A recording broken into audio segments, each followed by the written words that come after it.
So hello students, in this video we are going to discuss the exercise question 1.9 of your solid state chemistry class 12th. Now basically this question is divided into two parts. So first we'll see the first part and then we'll go to the second one.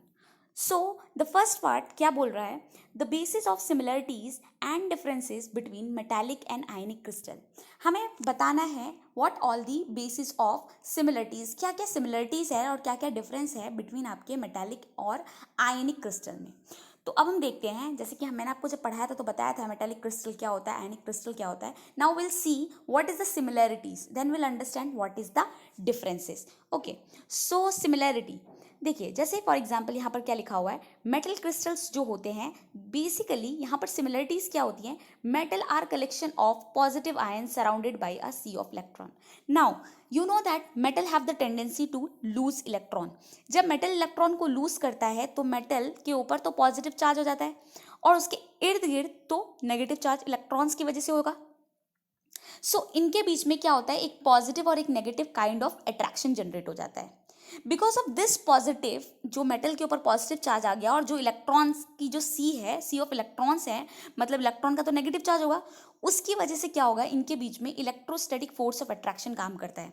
क्या होता है, electrostatic force of attraction काम करता है. So this is what happen in case of the metallic solid. और इसमें एक और पॉइंट है हमारा, that is the metallic solid जो है आपके, क्या लिखा हुआ है यहाँ पर, yes, metallic crystals have high melting point.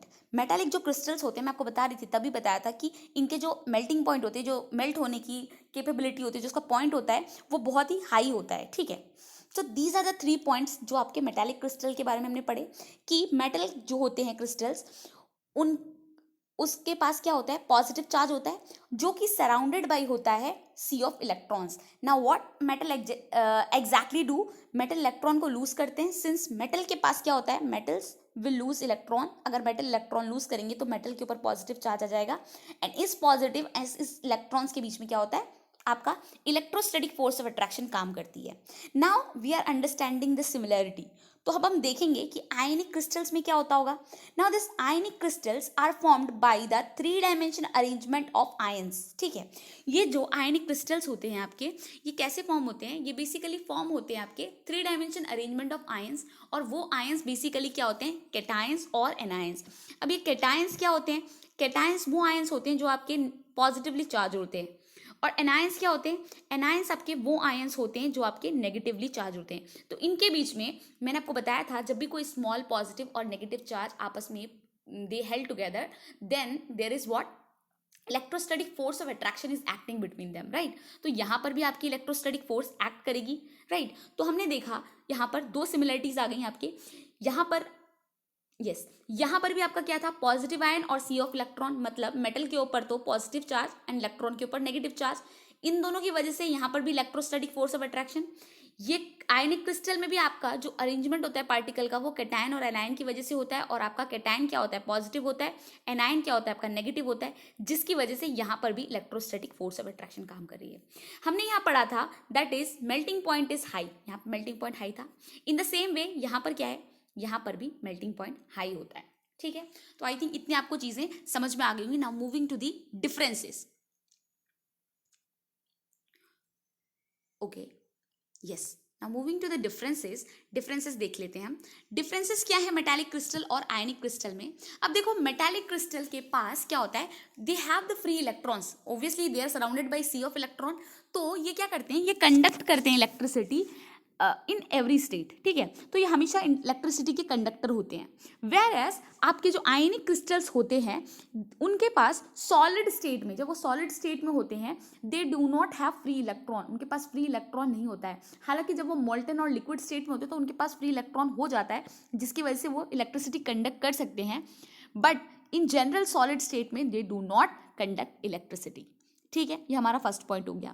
Now moving to the second point. Second point क्या लिखा हुआ है, यहाँ पर लिखा हुआ है they are hard but malleable and ductile. ये हार्ड तो होते हैं और ये मेलेबल होते हैं एंड डक्टाइल होते हैं. व्हाट इज मेलेबिलिटी, जब हम किसी मेटल को पीटते हैं और मतलब उसको हैमर से मारते हैं और वो आपके थिन शीट्स में कन्वर्ट हो जाए, that is called as malleability. And ductility क्या होता है, जब हम किसी मेटल्स को हैमर से मारते हैं और वायर में कन्वर्ट हो जाए, that is called as ductile, right. वो दो प्रॉपर्टी। यहाँ पर क्या होता है, यहाँ पर they are hard but brittle. ये आयनिक सॉलिड्स आपके हार्ड तो होते हैं बट ये इजीली ब्रेकेबल होते हैं, टूट सकते हैं। यहाँ पर ये टूट नहीं सकते थे, ये मेलिबिलिटी और डक्टिलिटी शो करते थे, बट यहाँ पर ये ब्रिटल होते हैं। ब्रिटल का मतलब ब्रेकेबल हो जाना, ठीक है। वही लिखा था, आयनिक क्रिस्टल में आपकी नॉर्मल में कंडक्टिविटी शो नहीं होती है, ये आपके हमेशा कंडक्टिविटी शो करते हैं। और ये लिखा हुआ है इसका explanation, however in the molten state और the aqua state they do conduct electricity. क्यों करते हैं, because there is availability of free electrons, ठीक है। तो आई थिंक आपको first part of the question समझ में आ गया होगा। Now moving to the second part of the question, that is yes लगभग सिमिलर क्वेश्चन ही है। तो अब इसको देखते हैं क्या लिखा है। आयनिक solids are hard and brittle. बोला है आयनिक सॉलिड्स जो होते हैं वो हार्ड होते हैं एंड ब्रिटल क्यों होते हैं। जैसे मैंने आपको बताया आयनिक सॉलिड, अभी हमने ऊपर एक पॉइंट लिखा था कि आयनिक सॉलिड आपके हार्ड होते हैं बट ब्रिटल क्यों होते हैं, मतलब अगर हार्ड है तो वो इतनी जल्दी ब्रेकेबल क्यों है, इसका रीजन समझते हैं। क्या होता है आपके आयनिक सॉलिड में जो कांस्टेंट पार्टिकल्स हमारे प्रेजेंट होते हैं वो आयंस होते हैं। एंड बेसिकली वो आयंस आपस में एक दूसरे को 3 डायमेंशन में अरेंज करके रखे होते हैं। लाइक कैटायन और एनायन आपस में क्या होता है, कैटायन एंड एनायन आपस में एक दूसरे को strong electrostatic force of attraction से पकड़ के रखता है। अब क्या करोगे आप, जैसे मान लो आपका ये कोई सॉलिड है, ठीक है, ये पॉजिटिव आयन, ठीक है, ये आपका नेगेटिव आयन, ये नेगेटिव, ये पॉजिटिव, ये नेगेटिव, ये पॉजिटिव और ये नेगेटिव, ठीक है। ये आपका अरेंजमेंट था। अब क्या किया, अब आपने ये आयनिक सॉलिड को यहाँ पर हैमर मारना स्टार्ट कर दिया। तो क्या हुआ, तो जैसे मान लो आपका क्या हुआ, ये जो आपका पॉजिटिव था, ये सारे लेयर्स थे आपके, ये था आपका +1, ये था आपका नेगेटिव, ये था आपका पॉजिटिव। इसके यहाँ पर नेगेटिव था बट अब क्या हो गया, आपने जैसे ही हैमर मारा ये पार्टिकल थोड़ा नीचे खिसक गया और ये नेगेटिव और ये पॉजिटिव आ गया, जिसकी वजह से क्या होता है, देख लो आपने यहाँ पर क्या था, ये ऊपर था, यहाँ पर था आपका नेगेटिव, बट अब आपने यहाँ पर हैमर मारा तो इस जगह पे आपने हैमर मारना स्टार्ट किया तो ये नेगेटिव वाली लेयर नीचे चलेगी। अब ये नेगेटिव वाली लेयर इस नेगेटिव के साथ, इस वाले नेगेटिव के साथ क्या कर रही है, ये दोनों आपस में रिपल्शन करने लगेंगे। ये दोनों आपस में रिपल्शन करने लगते हैं, जिसकी वजह से हम बोलते हैं कि ये जो है ब्रिटल हो जाता है, इजीली ब्रेकेबल हो जाता है, क्योंकि रिपेल करने लगे हैं तो आप आपस में एक दूसरे को बहुत जोर से पकड़ के नहीं रखे हैं, that's why it is easily breakable, ठीक है। तो ये इसके पीछे का रीजन था। Now will understand what is written there. लिखा हुआ है in ionic solids the constant particle is ion. आपके आयनिक सॉलिड में कांस्टेंट पार्टिकल आयंस होते हैं, ठीक है। This is the perfect answer for this question, see remember. Now क्या लिखा है, these solids are form by 3 dimension arrangement of ions. ये जो सॉलिड बनता है 3 डायमेंशन अरेंजमेंट ऑफ आयंस से बनता है। बेसिकली वो आयंस क्या होते हैं आपके, वो आयंस होते हैं आपके कैटायंस या एनायंस, ठीक है।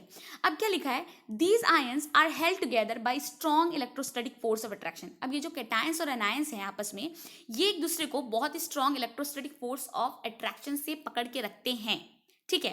And this makes the ionic solid very hard, जिसकी वजह से हमारा आयनिक सॉलिड बहुत हार्ड होता है, ठीक है।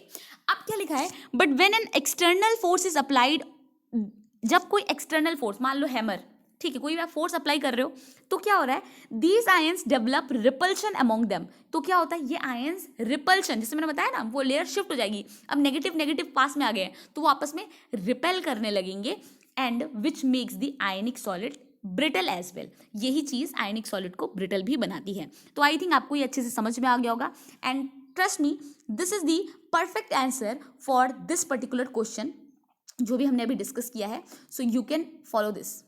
Thank you students.